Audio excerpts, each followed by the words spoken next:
And it's halftime here at M&T Bank Stadium in Baltimore. Dan Labbe, time read. Tied to 3. I don't know what to say about this game. Not much going on here. The Ravens, of course, fighting for a playoff spot, but not really looking much like a playoff team right now. I don't know which team supposedly had guys out on Friday night partying. Yeah. Could tell. Again, it's why the Ravens. You see why the Ravens have been struggling down the stretch. Whew, that was a tough performance from their offense in the first half. Credit the Browns. Look, the Browns came in here. They're shorthanded, played very well defensively, and I'll say this for Connor Shaw: he's moved around. The game has not looked too big for him. Very limited, of course, but he's made a couple nice decisions. Yeah.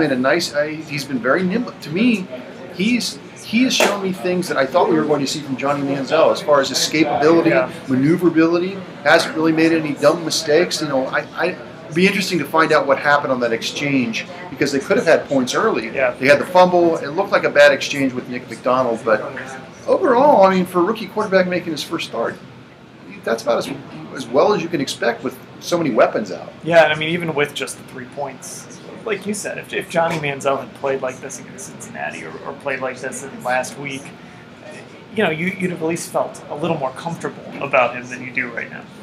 Oh, for sure. I mean, Johnny didn't even play, and he looked bad in this half because Connor Shaw came in there and kind of, again, played the way that we kind of thought Johnny might play.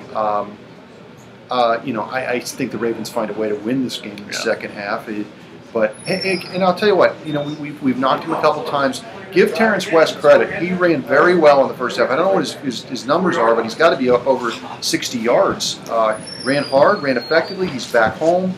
Obviously, last week didn't play, and he's done a nice job. He's been primarily the big part of their offense. And he's one of the guys that maybe he's gotten that message from Mike Peck. We've seen him be inactive a couple times. Yep. Last week didn't play. I mean, this is a guy that seems to have gotten the message, even if it's had to have been reinforced a couple of times. Yeah, we'll see. But yeah, he's played very well today. That 36-yard run, which was the longest run from scrimmage this year, was really a nice run, a nice burst, and nice recognition to get off the sideline the way he did.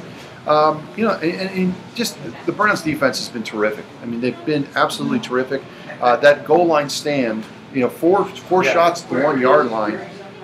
It's really weird about this team this year. They haven't been able to stop the run, but in short situations like this, we've seen this a couple times this year. Maybe not always at the goal line, but teams going on fourth and 1, and the Browns stop them. And so, who knows? Aside from that Indianapolis game, you're right. I mean, they've had some big stops on 4th and goals or 4th and shorts. Second half, obviously the Browns are out of it. The Ravens are still fighting for the playoffs. But what are you watching for in the second half? What do you want to see? Well, you just want to see the same compete level. I don't think anyone can look at that and say the Browns aren't playing hard. Not really, to be honest with you, that hasn't been an issue all season. Yeah. But I'm sure they're in that locker room saying, "Look, you guys have a chance to win 8 games this year." I'm saying this off the top of my head. I don't know this for truth. I don't think since the Browns have come back in '99, they've ever beaten the Ravens, Steelers, and Bengals in the same year. I mean, that's probably pretty good bet. They have that chance, I think, to do that today.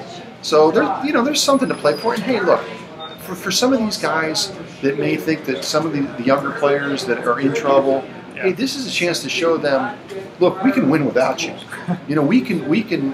We clear stuff out of the air here. They're playing hard. We'll see what happens. Yeah.